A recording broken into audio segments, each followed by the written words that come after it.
Amazing, thank you. Very happy to be here. As just mentioned, I've been in this role all of 2.5 months now. Decided about a couple weeks ago to come up here and present my first time at RestaurantSpaces. Thank you so much for having me. And going to talk about a few things that marry a few themes together of some things that I think are pretty consistently being mentioned throughout the past few days. And that's the topic of digitization and hospitality. And is it an either or a both and? So a little bit about me, Jeff Galletly, in this role 2.5 months. Prior to this, I was at Restaurant Brands International. Did a variety of marketing, operations, general management, leadership roles over there. Most recently, was leading the Tim Hortons Asia business. Grew that about 10x from 70 locations to over 700 locations in 3 years. And then came back, spent the last year as GM of the Tim Hortons US business as they're gearing up for a lot of growth there. Not just kind of along the Canadian border where the brand's been really strong, but down in Texas, Georgia, a variety of other places. Decided to make a bit of an entrepreneurial leap, get on board with Brooklyn Dumpling Shop. We've gotten some funding and now putting together the building blocks and the capital plan and the strategy to go accelerate our growth. So getting into the business, a little bit about us as Brooklyn Dumpling Shop. Who are we? We believe that food brings cultures together. I think Velvet Taco came up before. Kind of similar concept, but with dumplings, right? We have our top sellers are Korean barbecue, mac and cheese, chicken parm, Philly cheesesteak, dumplings alongside traditional dumplings, bowls, and some other high frequency occasion items. And marrying these cultures together with great quality food. We do it in a tech-forward way, and if you Google Brooklyn Dumpling Shop, a lot of the commentary will be around this, our technology. We are 100% digital ordering, either on your phone or on a self-order kiosk. When your order is ready on the order ready screen, or you get a text, you scan a QR code at our locker system, the locker opens up, your food's ready and comes out. And so we can be a contactless, no human interaction brand, which I'll talk about in just a second. We have flexible formats. We have 11 open shops today, the smallest 200 square feet in a food hall, up to 2,000 square feet. Our sweet spot, somewhere in the 800 to 1,200 square foot range, but from urban centers to suburbs, and a lot of potential sites across different trade areas and formats in our future that make us very attractive. I should mention that our growth strategy is going to be exclusively franchised, basically from here on out. We have 2 corporate shops, everything else is franchised, and offering that to our franchisees, flexible formats, technology, great food, and now with funding and some of the high-profile investors that we have, got some marketing firepower. Kevin O'Leary has invested in us, Matt Higgins. They both met each other through Shark Tank. Kevin came across our brand, decided to invest, pulled Matt in, and that's how I got involved. We have under wraps right now, but another celebrity investor coming into our cap table. And through these ecosystems, a lot of marketing firepower. We work with VaynerMedia, Gary Vaynerchuk on our marketing strategy and going out there and raising awareness of our brand. And so putting a lot of firepower there. And then of course, the point of all this, unit economics, right? We want to have a very attractive economic model, particularly for our franchisees, driving sales, the way those sales flow through our P&L, and ultimately the paybacks from having pretty moderate CapEx, $500K or less, ultimately for attractive paybacks. As part of all that, we have, with our technology, a very efficient labor model, and I'm going to get to that in a couple slides about how we think about that and the role that plays in our business and our brand and what works for us. A little bit more about us, where we are today. We started in New York. We have 4 shops there today. We've franchised out. We're now open in places like Austin, Dallas, Charlotte. We have 2 locations in Philadelphia now. We're up in Canada. We have 170 units sold. Part of that's a 100-unit master franchise deal up in Canada, and then other development deals throughout the US. We also have a CPG business, so actually a larger business today for us. We're in about 1,000 Walmarts, about 300 additional retailers.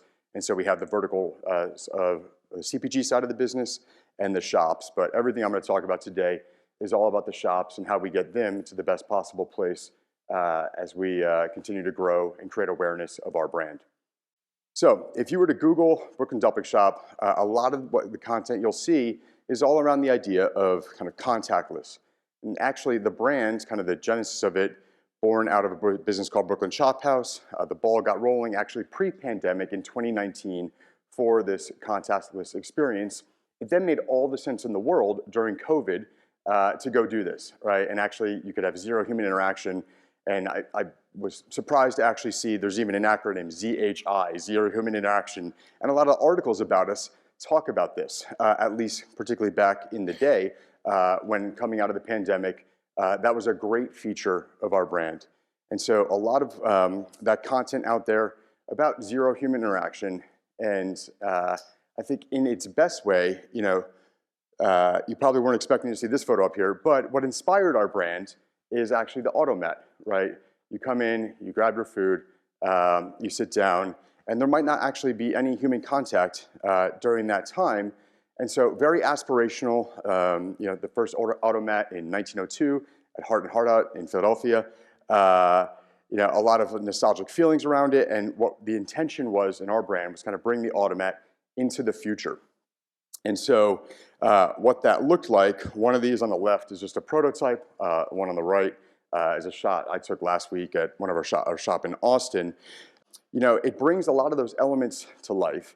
And I think what I'm learning in my 2.5 months here is different people react differently to these photos. Some people will look at these and be like, oh, wow, that's cool, that's really interesting. Some people will be like, what do I do? Like, where do I go? How does this even work? And it could be a bit intimidating. And that could be across generational lines. It could just be across different levels of perception or the occasion that somebody's looking to have, right? If the occasion is, quick, convenient, grab and go, they might react differently than if somebody who actually, wants to sit down, wants to have, a meal and enjoy that experience. And I think that topic of kind of what's the occasion, what need are we satisfying for the guest has come up a lot in a lot of the different presentations throughout the past few days. And so that's something that we found is this can be kind of construed differently based on what experience the guest is looking to have. And so this is all in public domain. So if you were to go look at our Google reviews, you'll come across some that maybe not so aspirational, not so inspiring. And as we are out there constantly listening to our guests, getting feedback on our brand, how we can continue to grow and evolve and ensure that we're putting our best foot forward as we're out there growing in the marketplace, came across a few things such as this. There are no employees in front. Because of this, the place feels completely soulless. Not a great thing to read about your brand, right? Everything is automatic. You order yourself at a machine. You pick your food up at a cabinet when it's ready. After finish eating, you clean up the tray yourself. So I don't know who serves me and what do I tip for, right? We do have a tip screen on the kiosk. You can offer a tip. Obviously, we want our employees to be able to participate in a tip pool. But if no one's there and someone's going and doing it themselves, what's the point?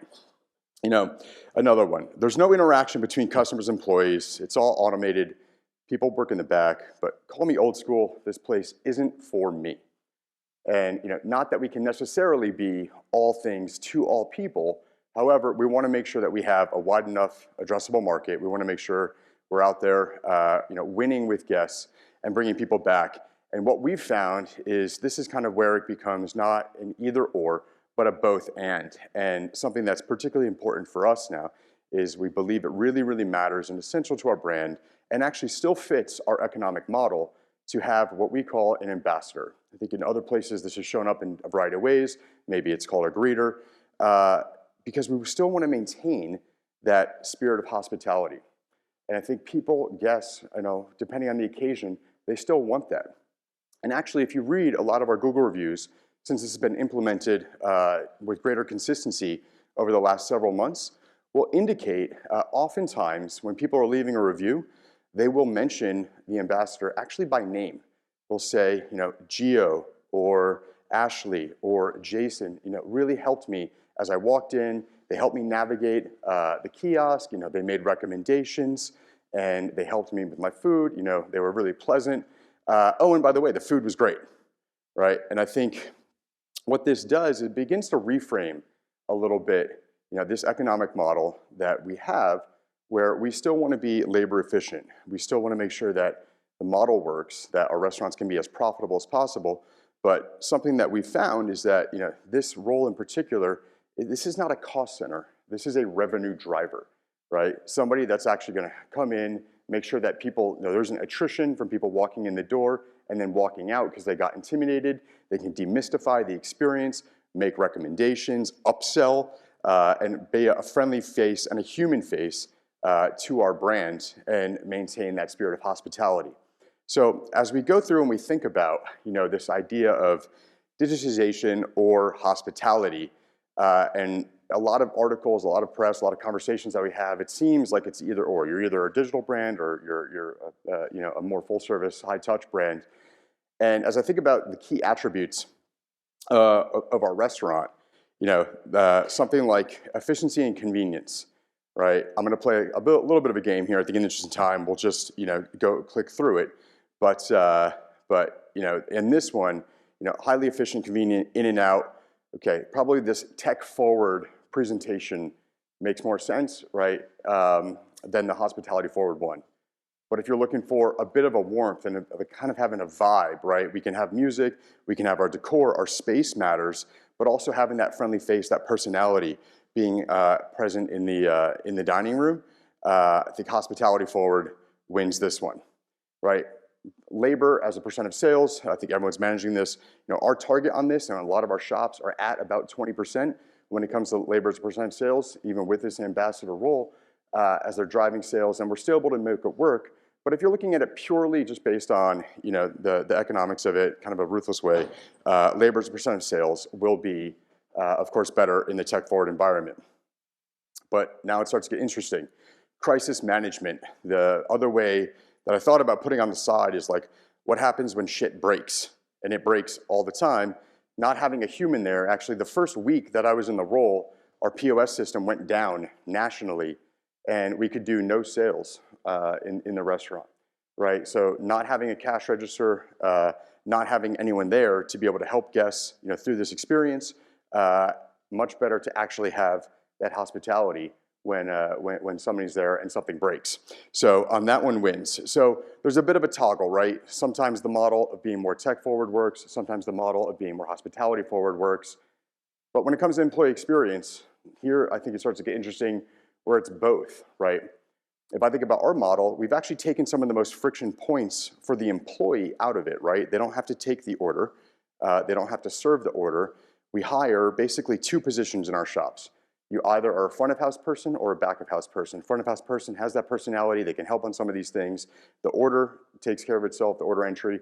The delivery of the food through the automat takes care of itself. The person can just be there and kind of be a helpful, friendly face. Or somebody's a back of house person and they get to stay back there between cook and expediter, moving around and not actually have to have any guest interaction. And we found that really that model works, selecting for those two different types. But also hospitality forward, somebody who has that hospitality personality. They're going to help encourage grow the tip pool, and they want that. It can exist in both. Then you have guest experience. Here, I think same thing, right? Both work where you have on the tech forward side, it's convenient, it's quick, it's easy, but also on the hospitality side, you have that the personality, you have the service levels. And so both work.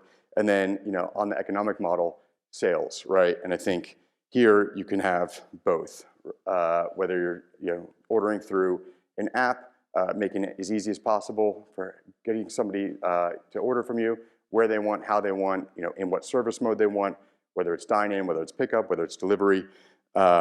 Technology very helpful in that, but also in hospitality, creating that environment where we see all those Google reviews that people reference, how great their experience was and how the particular ambassador made their experience so much better. And ultimately, that leads to the idea that it's not or, it's and. And for our brand, Brooklyn Dumpling Shop, we very much want to be digital forward and have a spirit of hospitality to drive those ROIs, right? We view it as sales driving while still maintaining the efficient economic model and having the profitability and the flow through and the paybacks that are going to make our brand attractive as an economic model to franchisees. So in closing, as I was wrapping up these slides, on Sunday, this was the last review. This is just a photo of our shop in the East Village in New York. That's Geo. If you go on that Google reviews there, you'll see a lot of comments on how Geo really made people's experience, in addition to the food being great. We want Geo to be happy. We want him to have a career here. We want him, to be engaged and be really the front door and the face of our brand to guests.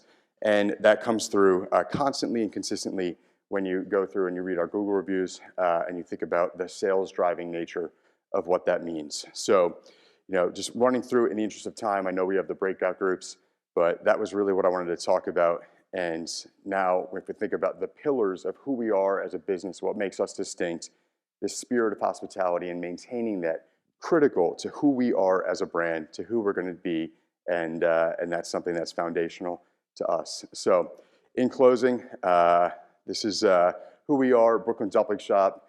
We're just getting this trademark right now. Everything's better in a dumpling. Very passionate about this brand, about our opportunity, about our growth ahead as we build the foundation to ensure that we're going to be able to grow and execute and not have being tech forward at the sake of hospitality, but actually having both. Any questions, anything that I can address, or particularly for freelancers, consultants, we're very actively hiring, and I'd love to connect with anybody.